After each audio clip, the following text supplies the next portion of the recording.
After shifting to a new house on the outskirts of the city, mysterious incidents begin to happen to a family. It feels as if someone is constantly watching them. The neighbors don't want to say anything. They just stare with surprised eyes. For some unknown reason, even the police do not want to help.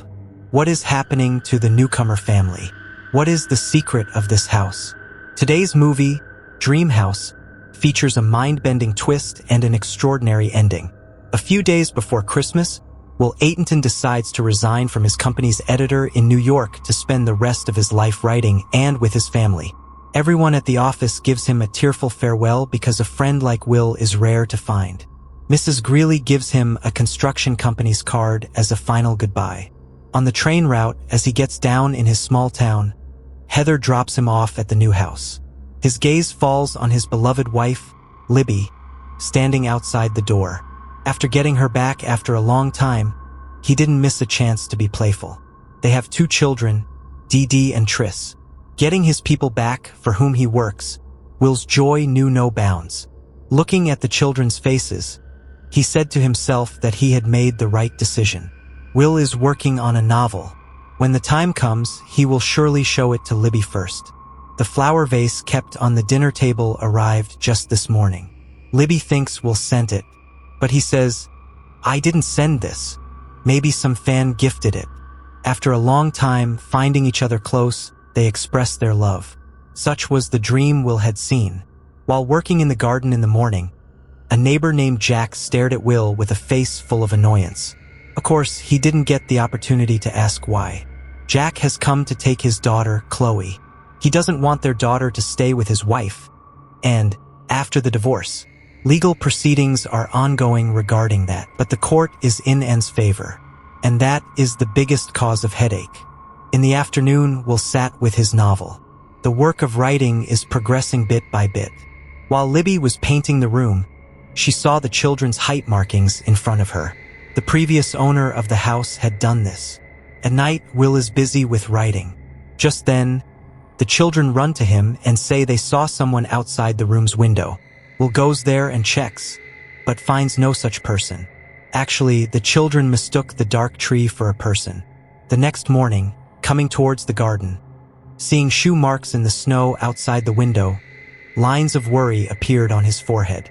Was someone really there last night? The footprints lead straight towards Libby's window. Is someone keeping an eye on them? Although the question arises in his mind, Will doesn't mention it. In the middle of the night, hearing some indistinct sounds, Will goes to the basement and sees a few boys and girls checking some plans there. As soon as they see him, they all try to flee, and as one girl falls, Will catches her. When asked, she says that as far as they knew, no one lived in this house. And how could anyone stay? People say this is a haunted house, because 5 years ago, on a cold April night, the owner of this house murdered his family. A boy in the group then says, "He's back." Will becomes disturbed by these words, and they all run away. This means these boys and girls were the ones who peeked through the children's window the previous day. Keeping the matter secret from Libby, Will reaches the police the next day. He tries to find out about this house from them, but they ignore the matter as much as possible. They only say that except for the house owner, Peter Ward, the entire family was wiped out that night. But what happened to Peter after that? When Will tries to find that out, the police provide no help. Returning home, he sees the children sitting in Libby's lap in fear. They heard the neighbor's girl talking about the deaths that occurred in this house. Will immediately goes to Anne's house, and Chloe opens the door. She says nothing and calls, and Will says he has small children. He doesn't want any talk of the previous incident to reach their ears, so he asks her to keep an eye on that, and says nothing and looks at him in surprise as if she wants to say something. There is a strange silence in her eyes and face. At midnight, not finding Will beside her, Libby goes to the basement and sees Will trying to cover the writings on the wall with paint. Seeing the condition there, Libby is surprised. Those boys and girls have left several newspaper cuttings and reels of the previous incident there. Seeing Peter's name on the wall, when Libby learns everything from Will, she refuses to stay there. To calm Libby, Will proposes calling a priest to the house. Libby says in a calm voice, "Maybe I am thinking too much. This is our house. It's enough if we all stay happy here. Just then, he notices someone standing behind the trees in the garden, wearing a black coat. Will chases him to catch him, but somehow the man escapes. But who is he and what is his motive? It's all a mystery. One day, the children are suddenly not found in the house. After searching here and there, it is seen that they have found a secret place inside the closet and are playing there together. What could be understood is that the children of the previous family used to play here. There are 2 names written in 2 books kept there, Catherine and Beatrice. That is, the previous family also had 2 female children, and according to their names, those height markings are made in front of the stairs. Will becomes very worried about this incident. He starts looking at the newspaper cuttings and reels. Such a big incident happened in this house. Yet their neighbor didn't warn them about the history of the house even once. And perhaps for this reason, they got the house cheaply. Seeing the evidence, Will learns that Peter had finished his younger daughter by shooting her in the back. Both are stunned by the horror of this incident.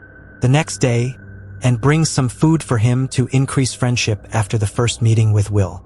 But when Will asks her about Peter, she suddenly leaves in a hurry. When Will asks Libby the reason for not coming downstairs, she shows him 3 large bullet holes in the wall. These carry the horror of the 3 deaths. At night, when both sit with the newspaper cuttings, some information about Peter is found from there. After the night's incident, he was kept in a mental hospital named Green Haven. Accordingly, Will goes to the mental hospital in town the next day where Peter has been kept. When the receptionist tells Will to wait to meet Oli, he secretly goes to meet the patient in room 308, Peter, and is surprised to see the pictures of his wife and 2 children kept there. Just then, seeing a man coming, Will pounces on him. The man gives his identity and says he is not Peter Ward. His name is Martin. Peter left from here long ago. When Will returns home, he doesn't know what answer to give Libby. Peter is not there, which means he is the one keeping an eye on them now. Their children are no longer safe. Suddenly hearing the sound of a car coming outside, he sees an assailant. When Will chases, he somehow flees with the car. When the police arrive at the scene, Will shows them the picture of his family found in Peter's room and tells them to arrest him. From a distance, Anne was watching this incident silently. She was about to say something but remained quiet. And here, when the police leave without helping them, Will's faith in the law is shaken. Why aren't they helping? As a result, having no other way, Will meets the head doctor of Green Haven, Madeline, the next day to know all the information about Peter. Madeline shows the video of when Peter was first brought here. Peter was in a very violent state. Seeing the deep scar on the back of his head, when asked, Madeline says that to save herself from the incident, Peter's wife shot Peter in the head. That bullet grazed his head and came out by a narrow margin. After being brought here, he once tried to escape, because Peter's statement was that he would kill the person who finished his family. Will notices that and was present in Peter's escape footage. That is, she knew everything from the beginning. His suspicion is absolutely correct. However, a shock was perhaps waiting further, because after a while, he refuses to call himself by the name Peter, because he can never finish his family. Even removing the name Peter from the hospital ID, he keeps another pseudonym for himself, where the WL of the ID becomes Will, and 810 becomes Aitonton, that is, Will Aitonton. Madeline shows him a footage from 5 years ago where Peter is none other than Will himself. And this is why the police are not helping him. But how is this possible? Is what Will is seeing true? Will becomes speechless.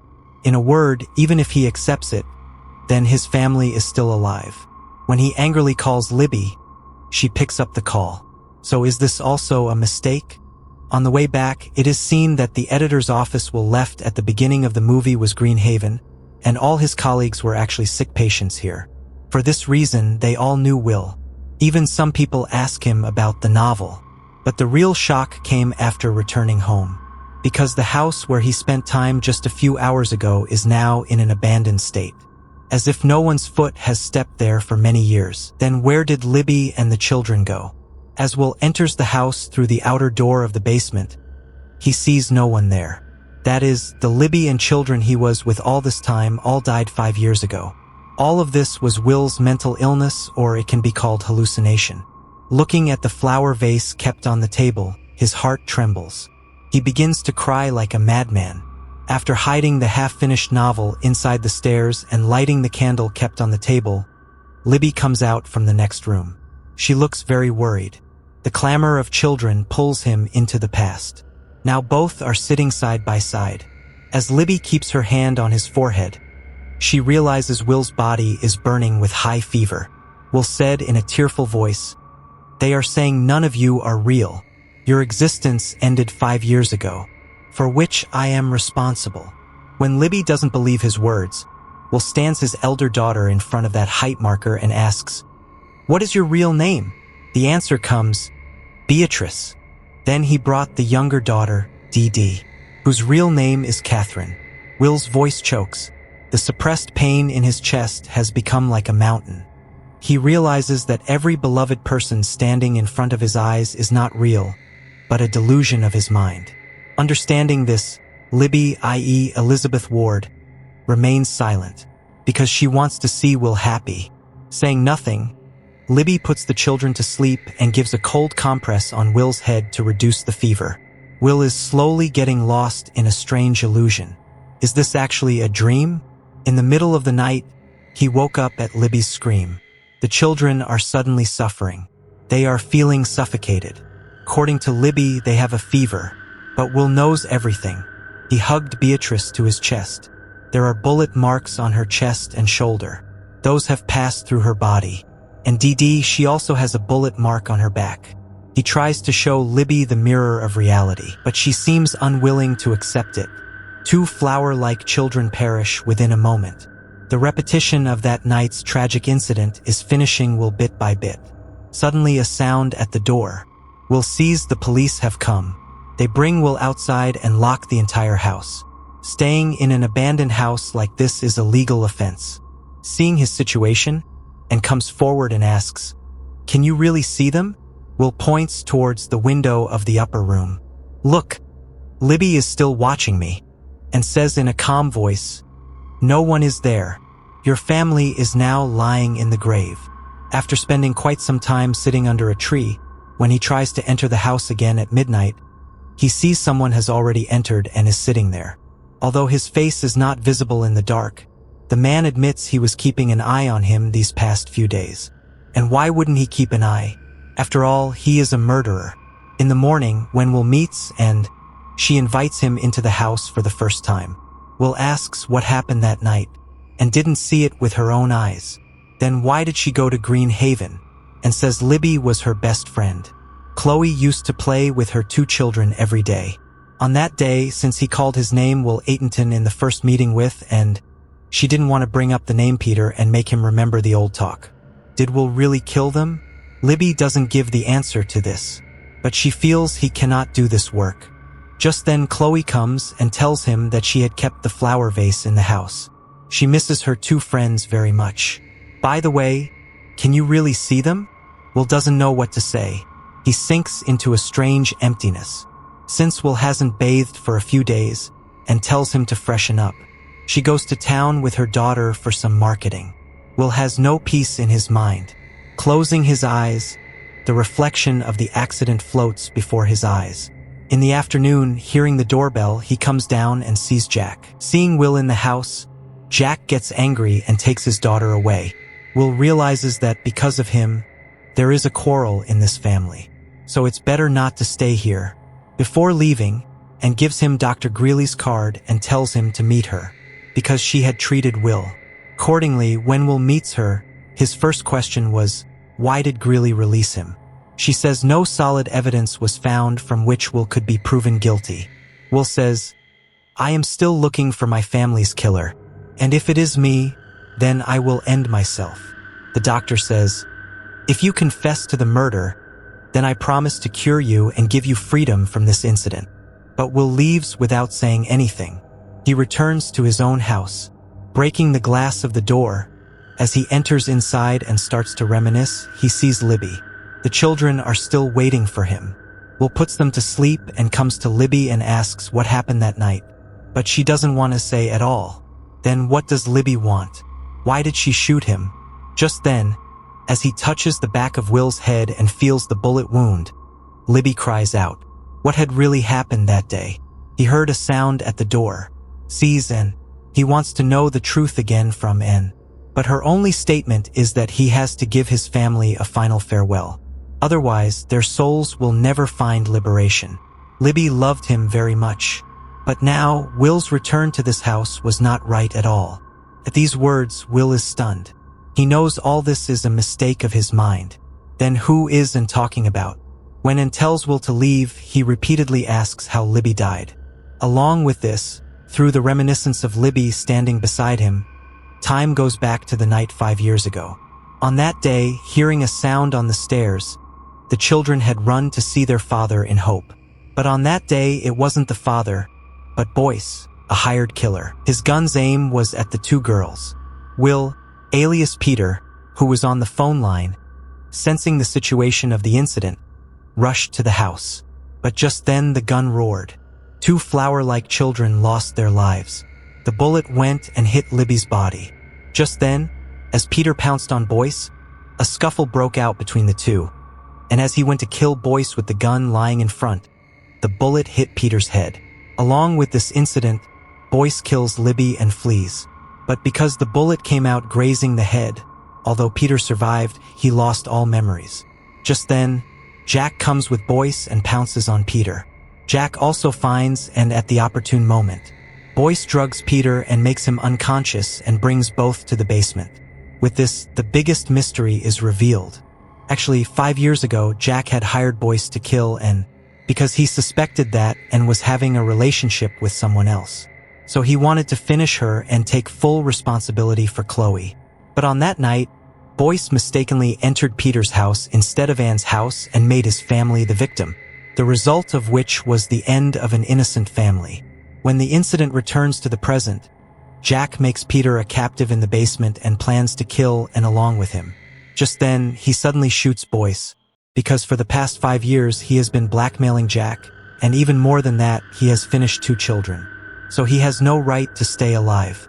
Jack ties Anne up and tries to arrange the whole incident in such a way that the police think crazy Peter has finished himself along with Anne. As he goes to finish everything by pouring gasoline, Libby suddenly becomes the thorn in his path. She wakes Peter from his unconsciousness and throws Jack into a delusion. That is, all this time what everyone was thinking was Peter's mental illness was simply wrong. Because there were the restless souls of the real Libby and her children in this house. Before Jack could understand the situation, Peter hit him on the head and rescued and then left the house while there was time. And Boyce did the rest of the work. He poured gasoline on the basement stairs and finished Jack right there. And in no time, the fire spread throughout the house. But Peter didn't stop. Pulled by the attachment, he rushed inside the house. He still believes the family is waiting for him. Standing in front of the stairs, a peaceful smile on Libby's face, Peter says, "I want to lose you." Tears in Libby's eyes.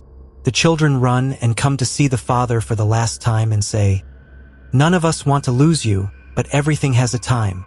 Even if we are all puppets to the laws of fate, love never loses." Libby looks at him with one gaze, remembering all the old memories. No, she didn't make a mistake in recognizing the man.